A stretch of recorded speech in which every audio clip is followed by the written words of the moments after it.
ముందుగా సనాతన ధర్మ కుటుంబీకులందరూ కూడా శుభాభివందనాలు. ఈ రోజు నేను మీతో చర్చించాలనుకున్న ఆలయం తమిళనాడులో ఉన్నటువంటి శ్రీ అరైకాసు అమ్మవారి యొక్క ఆలయ విశేషాలు ఈ రోజు మనం తెలుసుకుందాం. సాధారణంగా మనకి ఏదైనా ఆపద వచ్చినప్పుడు, కష్టం కలిగినప్పుడు మాత్రమే దేవుడి మీద భక్తి ఎక్కువైపోయి అనేక విధాలుగా స్వామివారికి మనం బాధలు చెప్పుకుంటూ ఉంటాం. మరి ఏదైనా వస్తువు పోయిందనుకోండి, స్వామి నాకు ఈ వస్తువు దొరికేలా చూడు, నీకు పలానా పత్రము లేకపోతే పుష్పము లేకము స్వయం పాకము సమర్పిస్తామని మనం విన్నవించుకుంటూ ఉంటాం. అప్పుడు కూడా మీరు రోజు ప్రార్థించి దేవుణ్ణే ప్రార్థిస్తారు. కానీ తమిళనాడులో మాత్రం అరైకాసు అమ్మన్ అనే ఒక దేవత కలదు. ఆవిడ భక్తులు పోగొట్టుకున్నటువంటి విలువైన వస్తువులు, పత్రాలు అవన్నీ తిరిగి పొందేటట్టు చేస్తుందంట. తమ విలువైన వస్తువులు పోగొట్టుకుని ఎంత వెతికినా దొరకనటువంటి భక్తులు అరైకాసు అమ్మన్ యొక్క ఆలయానికి వచ్చి అమ్మవారిని ప్రార్థిస్తే ఖచ్చితంగా పోయిన వస్తువులు దొరుకుతాయని ఇక్కడ ప్రతీతి. ఈ అమ్మవారి ఆలయం తమిళనాడు రాష్ట్రంలోని రత్నమంగళంలో కలదు. ఈవిడ పేరు విచిత్రంగా ఉందనుకుంటారు.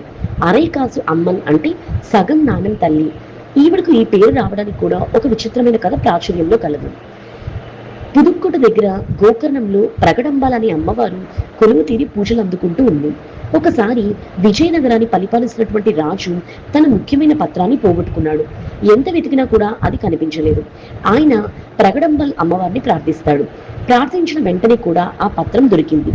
సంతోషించినటువంటి రాజు అమ్మవారికి కృతజ్ఞతగా ఆవిడ యొక్క రూపాన్ని అరకాసు విలువనటువంటి ఒక నాణం మీద అమ్మవారి యొక్క ముద్రను ముద్రింపచేసి తన రాజ్యంలో వారికి పండుగలు, ఉత్సవాలు ఉన్న సమయంలో పంచిపెట్టేవాడు. ఆ రోజులలో అరకాసు నాణేలు అంటే అర్ధవృత్తాకారంలో ఉండేవి. అందుకే అప్పటి నుంచి ఈ తల్లి పేరు అరైకాసు అమ్మగా మారిపోయింది. ప్రజలలో కూడా అమ్మవారి పట్ల విశ్వాసం పెరిగి తమ పోయిన వస్తువుల గురించి అమ్మవారికి నివేదించడం పెరిగింది. అమ్మవారి పోయిన వస్తువులు తిరిగి దొరికేటట్టుగా చల్లని తల్లిగా ప్రసిద్ధిగాంచింది. తమిళనాడులోని రత్నమంగళంలో లక్ష్మీ కుబేర స్వామివారి ఆలయం కలదు. ఇక్కడ కుబేరుడికి ఏటా కళ్యాణోత్సవం జరుగుతూ ఉంటుంది.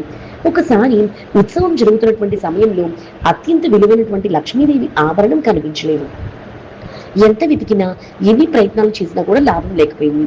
అప్పుడు ఆ మేనేజింగ్ ట్రస్టీ అయినటువంటి అరైకాసు అమ్మవారిని ప్రార్థించి ఈ ఆభరణం దొరికితే అరైకాసు అమ్మకి ఇక్కడ ఆలయం నిర్మిస్తారని మొక్కుకున్నారు. ఆశ్చర్యంగా ఆ ఆభరణం లక్ష్మీ కుబేర స్వామివారి ఆలయంలోని దొరికింది. ట్రస్ట్ వారు కుబేర ఆలయం సమీపంలోని అరైకాసు అమ్మకి కూడా ఆలయాన్ని నిర్మించారు.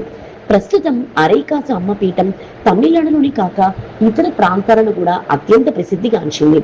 భక్తులు తాము పోగొట్టుకున్నటువంటి వస్తువులు తిరిగి పొందడానికి, అమ్మకు కృతజ్ఞతలు తెలపడానికి ఆమె యొక్క దర్శనానికి వస్తూ ఉంటారు. వివాహాలు, పిల్లలు, కుటుంబ సభ్యులలో ఎవరైనా తప్పిపోతే వారి ఆచూకీ కోసం ఇక్కడ అమ్మవారికి కోరికలను విన్నవించుకోవడానికి భక్తులు సుదూర ప్రాంతాల నుంచి వస్తూ ఉంటారు. మంగళవారం, శుక్రవారం, ఆదివారం మరియు పౌర్ణమి అమావాస్యలను ఈ దేవతను పూజిస్తే కోరిన కోరిక తీరుతుందని భక్తుల నమ్మకం. ఈ రోజులలో అమ్మవారి దగ్గర ఉన్నటువంటి 108 పత్రాల నుంచి భక్తులు ఒక దానిని తీసుకోవడానికి అనుమతిస్తారు. ఆ కాగితంలో ఉన్న సూచనల ప్రకారం వారి కోరిక నెరవేరుతుందని భక్తుల యొక్క నమ్మకం. దీనిని దేవప్రశ్న అని కూడా పిలుస్తూ ఉంటాం. ఆలయ మధ్యలో చిన్న గర్భగుడిలో అరైకాసు అమ్మ ప్రసన్న వదనంతో భక్తుల కోరికలను సదా తీరుస్తారని అభయమిస్తూ చిరునవ్వుతో మనకు దర్శనమిస్తూ ఉంటుంది. ఉదయం 6 గంటల నుంచి 12 గంటల వరకు మరియు తిరిగి సాయంత్రం 4 గంటల నుంచి 8 గంటల 30 నిమిషాల వరకు ఉండే అరైకాసు అమ్మని యొక్క ఆలయ విశేషాలు తెలుసుకున్నారు కదా. ఈ వీడియో చూసిన మీ అందరికీ కూడా కృతజ్ఞతలు.